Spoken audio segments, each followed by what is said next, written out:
190, o número que deveria te salvar. Mas existem coisas neste mundo que estão além da jurisdição policial, além da lógica, além da própria realidade. Hoje você vai conhecer 3 histórias onde a lei não pôde fazer absolutamente nada. Desligue as luzes, aumente o volume.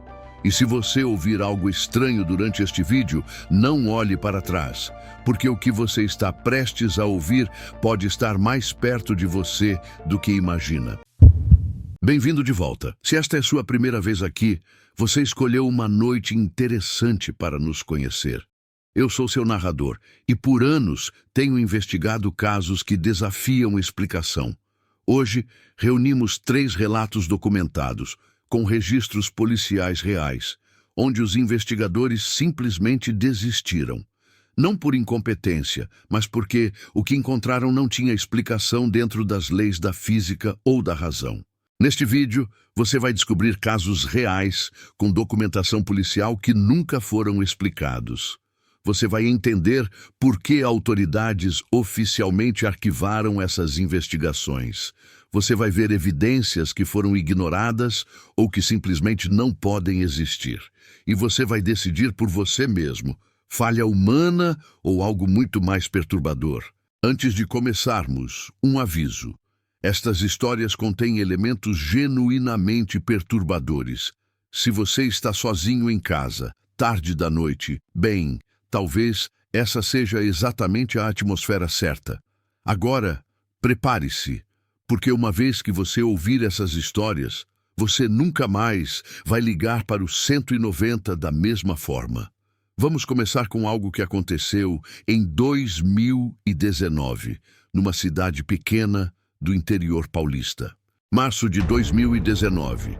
Jundiaí, interior de São Paulo. A família Cardoso vivia uma rotina pacata numa casa simples de 3 quartos. Roberto, 42 anos, vendedor. Mariana, 38, professora. E seus 2 filhos, Lucas, 14, e Amanda, 9. Nada nessa família chamava atenção. Nenhum inimigo, nenhuma dívida, nenhum passado obscuro. Até que na noite de 15 de março, às exatas 3h33 da madrugada, o telefone fixo tocou. Roberto atendeu sonolento. Do outro lado, silêncio. Depois uma voz. Uma voz que dizia: Roberto, eu sei onde Amanda dorme. Roberto desligou imediatamente. Coração disparado, foi até o quarto da filha. Amanda dormia tranquila. Ele acreditou ser trote.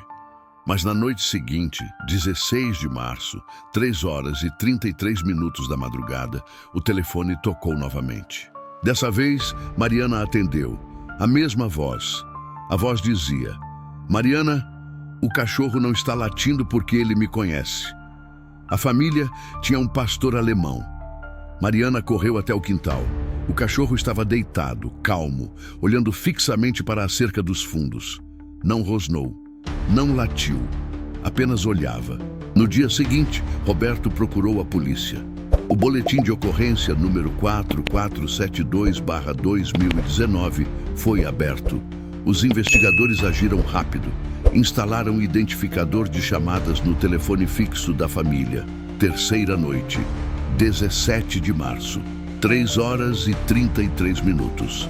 A chamada entrou, mas o identificador mostrou algo impossível. O número que apareceu na tela era o próprio número da casa dos Cardoso. A família estava recebendo ligações de dentro da própria casa. A polícia técnica foi acionada. Verificaram a linha telefônica. Nenhuma duplicação, nenhum desvio, nenhuma interferência externa. Tecnicamente, impossível. Mas a família não tinha condições de se mudar. Não imediatamente. Então tomaram uma decisão. Tiraram o telefone fixo da tomada. Literalmente desconectaram o aparelho. Quarta noite, 18 de março, 3h33 da madrugada. O telefone tocou. Desconectado da linha, desconectado da energia, mas tocando. Roberto, em pânico, pegou o aparelho e atendeu. A voz, agora mais clara, dizia: Roberto, por que você acha que desconectar o telefone faria diferença? Eu não preciso de fios. E então, algo que congelou o sangue da família. A voz continuou. Olhe pela janela do quarto de Lucas. Mariana correu até o quarto do filho. Abriu a janela. Lá fora, no quintal, havia uma figura parada. Apenas uma silhueta completamente imóvel, olhando para a casa. Ela gritou. A figura não se moveu. Roberto ligou para a polícia. Quando a viatura chegou, 7 minutos depois, não havia ninguém no quintal, mas havia pegadas. Pegadas descalças, fundas na terra molhada. As pegadas começavam no meio do quintal e terminavam no meio do quintal. Não havia rastro de chegada ou saída. A família Cardoso se mudou 3 dias depois, acolhida por parentes em outra cidade. As ligações pararam. A casa ficou vazia por 6 meses até ser vendida. Investiguei pessoalmente esse caso. Consegui acesso aos registros policiais. Falei com técnicos da companhia telefônica e a conclusão de todos foi a mesma. Tecnicamente impossível. Mas aqui está a parte que vai fazer você perder o sono. A nova família que comprou a casa começou a receber ligações silenciosas, sempre às 3h33 da madrugada. Eles também registraram boletim de ocorrência. O número do caso, 884-1/2020. O que quer que tenha atormentado os Cardoso não foi embora. Continua naquela casa. E a polícia arquivou o caso como perturbação de origem indeterminada.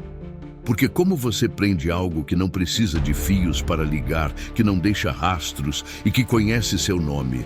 Respire fundo, porque a próxima história vai fazer você questionar o que realmente existe dentro das paredes da sua casa. Curitiba, Paraná, agosto de 2021. Daniel e Fernanda, casal de 30 e poucos anos, compraram uma casa dos anos 1970 por um preço surpreendentemente baixo. A imobiliária alegou que o antigo dono havia falecido e os herdeiros queriam venda rápida. A casa era perfeita. 3 quartos, sala ampla, cozinha espaçosa. Mas tinha uma peculiaridade na planta. Um espaço vazio inexplicável entre a sala e a cozinha, como se faltasse um cômodo. Primeira semana, tudo normal. Segunda semana, os barulhos começaram. Batidas. Batidas rítmicas vindas de dentro da parede entre sala e cozinha. Sempre à noite. Sempre após meia-noite. Daniel acreditou ser canos. Chamou um encanador. Resposta: não havia canos naquela parede. Era uma parede de alvenaria sólida. As batidas continuaram, mas começaram a mudar. Não eram mais aleatórias. Eram comunicação. 3 batidas curtas, 3 longas, 3 curtas. SOS. Alguém estava batendo SOS do outro lado da parede. Fernanda, arquiteta de profissão, pegou as plantas originais da casa no cartório e descobriu algo perturbador. Nas plantas de 1973, quando a casa foi construída, havia um cômodo ali, um porão, com escada de acesso pela cozinha. Mas na casa atual, nenhuma escada, nenhum acesso. A parede era completamente sólida, sem sinais de ter sido uma passagem. Alguém havia lacrado o porão, por dentro da estrutura da casa. Daniel contratou um pedreiro. Decisão: abrir a parede. Mas quando o pedreiro posicionou a furadeira e pressionou contra a parede, um grito veio do outro lado. Um grito abafado, desesperado. O pedreiro largou a furadeira e saiu correndo da casa. Nunca mais voltou. Daniel ligou para a polícia. Relatou tudo. As batidas, o SOS, o grito. A equipe que chegou era cética, mas profissional. O sargento Henrique Tavares, que liderava a operação, decidiu investigar. Com detector de metais e câmera termográfica, examinaram a parede. O detector não acusou nada.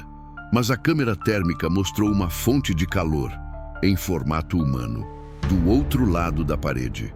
A equipe decidiu abrir a parede. Com marretas e picaretas, começaram a derrubar a alvenaria. Depois de 40 minutos, fizeram um buraco grande o suficiente para iluminar com lanterna. O que viram? Nada. Absolutamente nada. Não havia porão, apenas terra compactada, a fundação sólida da casa. Mas então, de onde vinham as batidas?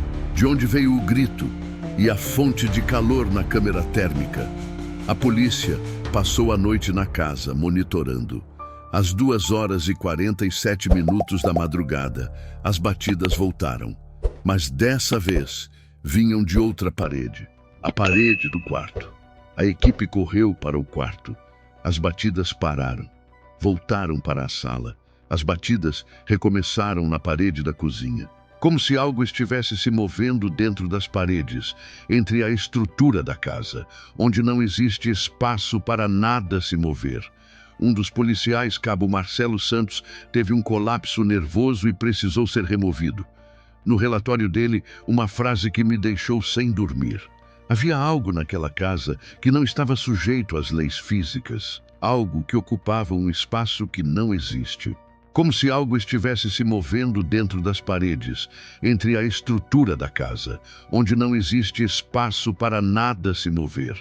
Um dos policiais, cabo Marcelo Santos, teve um colapso nervoso e precisou ser removido.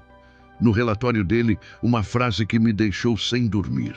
Havia algo naquela casa que não estava sujeito às leis físicas, algo que ocupava um espaço que não existe. Daniel e Fernanda abandonaram a casa naquela mesma noite. Tentaram vender, mas ninguém quis comprar depois que a história vazou. A casa está vazia até hoje. Avenida 7 de Setembro, 1847, Curitiba. Você pode pesquisar. Está lá, abandonada.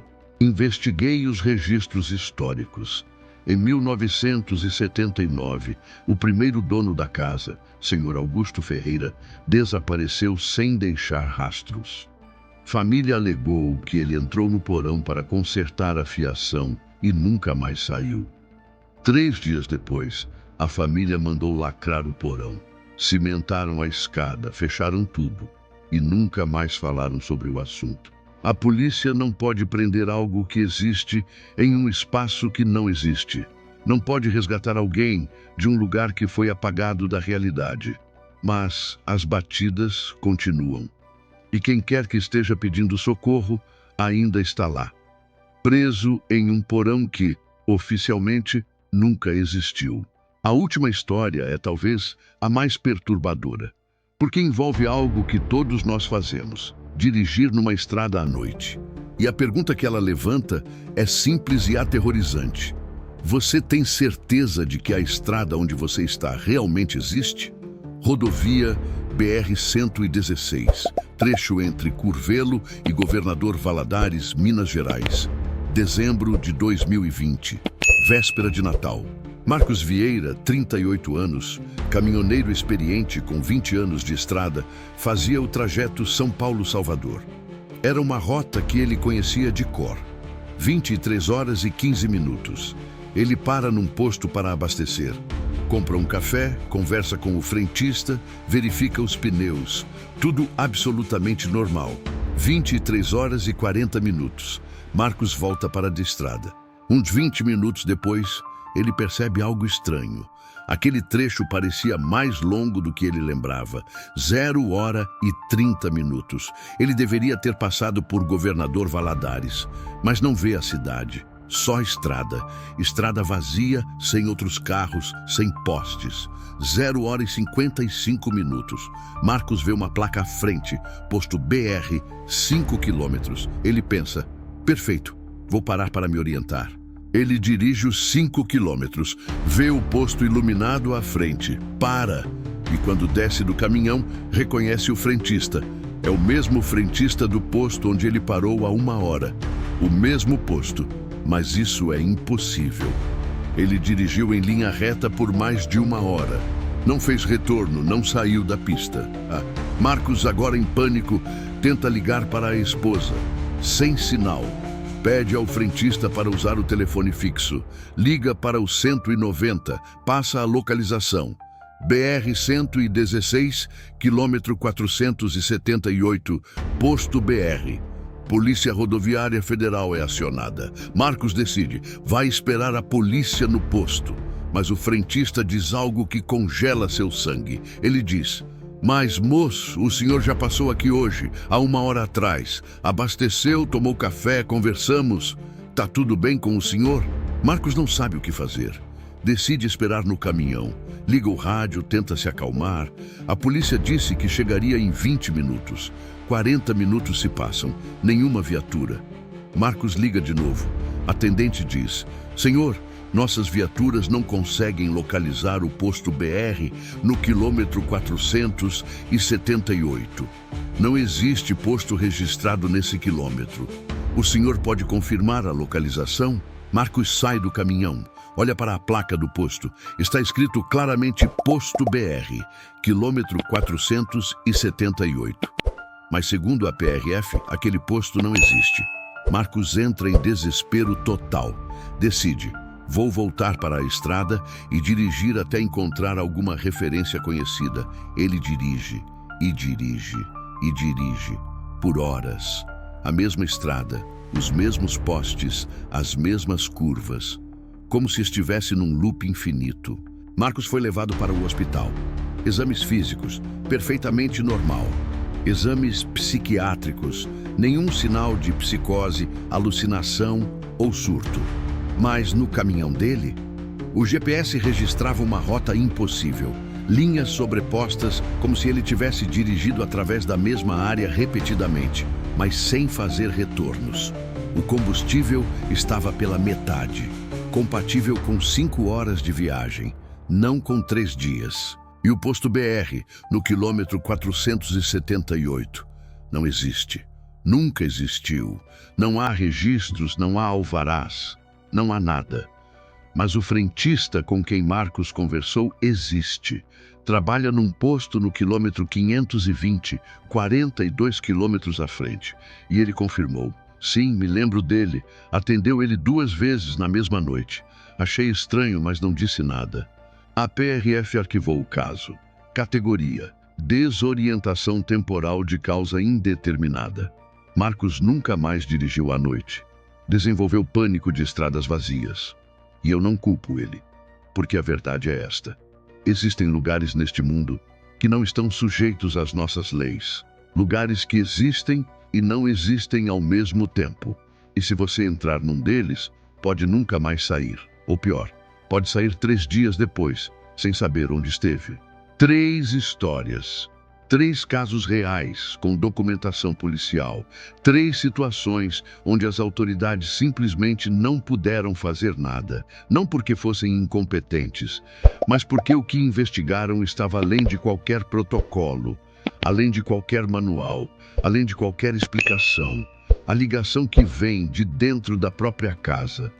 O inquilino em um espaço que não existe. A estrada que aprisiona você no tempo. Essas histórias nos lembram de algo fundamental. O mundo não é tão seguro, tão explicável, tão controlado quanto gostaríamos de acreditar. Existem fendas, lugares onde a realidade falha. E quando você cai numa dessas fendas, não há policial, não há investigador. Não há ninguém que possa te puxar de volta. Você está sozinho. Se você chegou até aqui, parabéns. Você é mais corajoso do que 80% das pessoas que começaram este vídeo. Agora eu preciso saber: qual dessas 3 histórias te perturbou mais? A ligação fantasma? O porão que não existe? Ou a estrada do tempo perdido? Deixe nos comentários. E se você conhece alguém que passou por algo parecido, eu quero ouvir. Investigo casos reais e já estou preparando a 2ª parte desta série. Se você quer mais conteúdo como este, histórias reais que desafiam a lógica, se inscreva no canal e ative o sininho, porque o próximo vídeo vai explorar algo ainda mais perturbador. Casos onde a vítima era a própria polícia. Deixe seu like se este vídeo te deu arrepios. Compartilhe com aquele amigo corajoso que também gosta de histórias de terror real. E antes de ir, verifique as trancas da sua porta. Confira as janelas. E se seu telefone tocar às 3h33 da madrugada, não atenda.